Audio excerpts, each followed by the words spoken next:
everyone. Thanks for joining us for another edition of Texas Insider TV. I'm Jim Cardle. As part of our ongoing Power Player of the Week series, we were able yesterday to visit with two legislators from the Valley and South Texas area. First, Representative Aaron Pena, representing House District 40 from the Edinburgh and McAllen area, as well as Jose Aliseda from Beeville, House District 35. We talk about a number of issues, and we're pleased to have them in studio.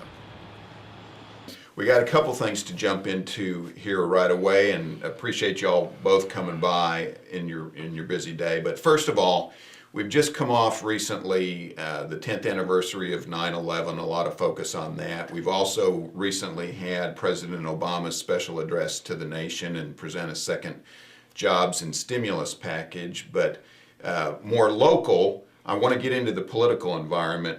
Mr. Aliseda, you have recently made a decision. You were Freshman of the Year on the Jurisprudence Committee. We'll get into your voter ID and sonogram efforts in a minute, but you've decided to go out on the top of your game and have announced that you're going to be seeking the district attorney spot. Tell us about what maybe went into your decision, or how you felt after one term here in a very difficult legislative session. Well, this was a difficult legislative session, especially for a freshman, or so I was told, but I had no real way to gauge it. But the problem that I have is I was a solo practitioner in my home county, B County, and I have a ranch, and I have a wife, and I've been in public service now for 23 years, and being up here in Austin is for 5 months is difficult. We had a special session, so it made it a little longer than 5 months. In addition, campaigning for a year was very difficult, and you do that every year. So basically, every 2 years you've got 6 months of real life at home, and that just wasn't for me. It's not my cup of tea. It's a full-time job. People don't realize you come up here, and as you mentioned, the special session, but then after the session you also have to get right into campaign mode. That's right. And Aaron, let me ask you, down in the Valley per se, as well, there's some concerns about the economy, I'm sure. Tell us how folks are looking back on your legislative session experience this time. Well, this was a tough session, and we had essentially two things we had to take care of. One was the budget, and the other was redistricting. Okay. The budget, I think overwhelmingly the sense you got from Texans was, look, we've got to constitutionally balance the budget. We're mandated to do that, but we don't want you raising taxes. This is a tough time. Mm-hmm. So we did that. We came here, we made some tough choices.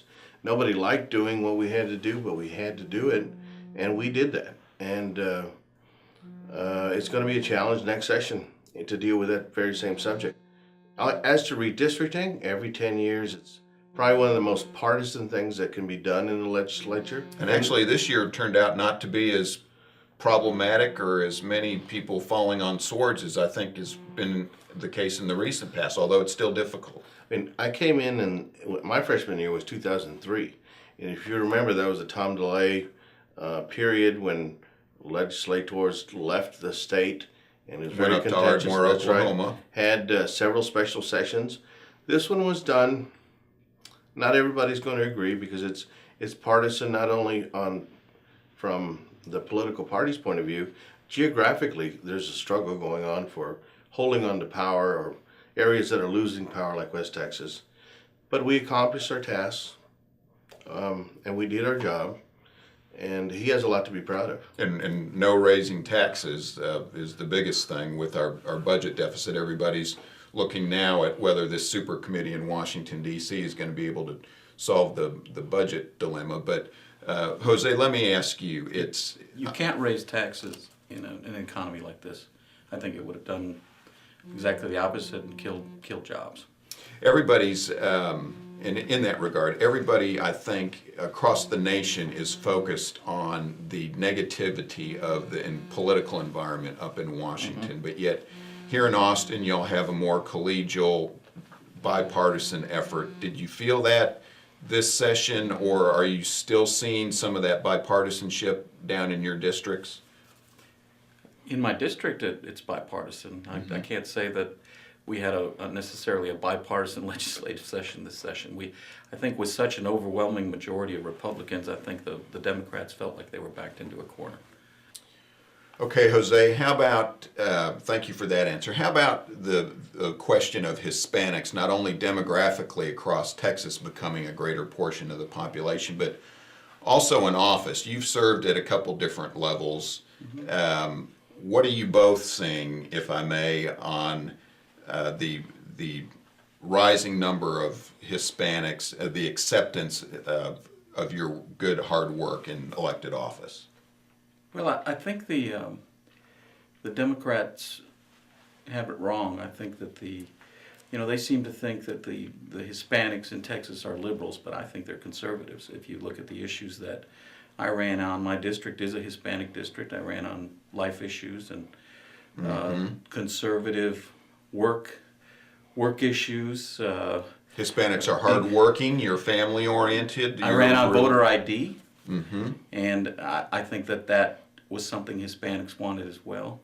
So I don't think that the current crop of Democrats in the state legislature necessarily represent the thinking of Texas Hispanics, and I'd like to welcome Hispanics into the Republican Party and pay attention to the issues, and I hope that they come out like I came out and run for office. Well, Aaron, I think there's a large misperception. Address, if you would, the voter ID effort, because certainly we hear every now and then, or you'll see a poll every now and then, about citizens in Texas very frustrated, regardless of their background, with things like illegal immigration. Talk about the voter ID and the acceptance, or the issue maybe being broader than generally perceived in its support. Right. Well, Jose and I both focused a lot on voter corruption, voter integrity, and the voter ID bill. If you look at the polls, I think it's about 80+% of the general population that supports voter ID. It could be as high as 90%. If you look at a poll recently done by the Texas Tribune, for Hispanics, it's about 70%.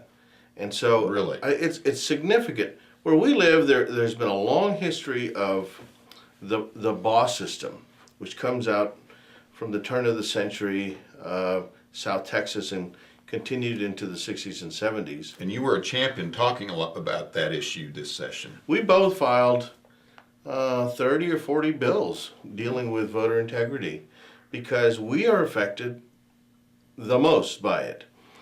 When you have one camp who simply will counsel voters or haul them in and tell the senior citizen how they're supposed to vote. The politiqueros, or whatever they're The politiquero referred system. to, where they essentially round up and pay and It's get votes usually to the polls. conservative voter who pays the price. Voter ID was more important. You mentioned illegal aliens. I don't think that that's a big problem in our elections. Okay. Voter ID is for the public to have confidence in the system. Absolutely. Because I think they had lost confidence in the system. They want to believe that they have a system that's at least as good as going to rent a movie at Blockbuster. And this is 2011. Everyone has an ID. So I don't understand the argument of anyone saying that they're not going to be able to vote. The very people that the Democrats were claiming, the poor and the people, the elderly, are the ones most likely to have an ID because they are so dependent on government assistance that they would need to have an ID to prove who they are. So it was just a spurious argument on their part. Jose, you've decided to retire from Not retire. from state office. Not retire. I am going to move. I could say a lateral move to a different type of office. I'll still be in public service, and I'm going to serve out my term. It's my intention to serve out my term. I still Okay. have a year and a half on that term, and in addition, I hope to be involved in state government. I've been on boards my entire life. I've been on the Board of Pardons and Parole, on the Strategic Military Planning Committee, and I plan to be involved in state government. Hopefully, if the leaders of the state feel that I'm a good public servant, that I'll be available for that as well. And I'll tell you, we're not going to let him go because he's been a strong advocate for having conservative Hispanics to get involved in government, to realize that they have a voice and that they are welcome in the politics of the state. And so he will continue to be a voice whether he wants to or not, because we're going to draft him into that effort. The party of opportunity for Hispanics is the Republican Party. The Republican Party is welcoming Hispanics. The Democrats take us for granted. Aaron's given you some advice there and some good wishes. What do you see that he faces down in his I can't imagine why the Valley would not vote for someone like Aaron, who's been here, who's experienced, who knows the system. They would lose seniority, they would lose wisdom. Aaron is an excellent, excellent state representative, and he helped guide the Hispanic Republican Conference, as we called ourselves. He was the chairperson. He was up front on the issues where we needed to be up front, such as endorsing Governor Perry for president, helping General Abbott on his issues. And I should mention, if I can interrupt, the House Republican Conference, you all started at the beginning of the session with, I believe, 7 of you as chairman and vice chairman, and then coming toward the middle or the end of the session, you were up to 30 members plus, correct? Yes. And let's talk a little bit more about the session being as difficult or problematic as it was, depending on the issues. You both certainly would have had some successes. Mention 1 or 2 of the things, perhaps on the technology committee and your other issues that you worked on. Aaron, I'm going to let you talk first about the successes. One of the successes that both Jose and I worked on were some of the voter integrity bills. Okay. We both passed bills that were important to clean up the election process, for example. One bill that I was very proud of was helping to get the dead voters off the rolls. It really happens. It's not something we just hear about or that people... Over 100,000 registered voters are dead.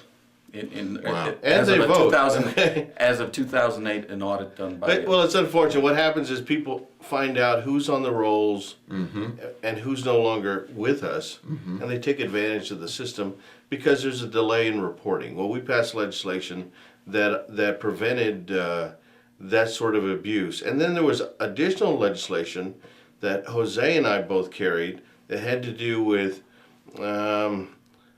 politiqueras or vote harvesters using multiple ballots that don't belong to them and voting for people. And it allowed us, as a prosecutor, for example, you could explain how it allowed us to prosecute You them. can now take a politiquera that was very cunning and try to keep his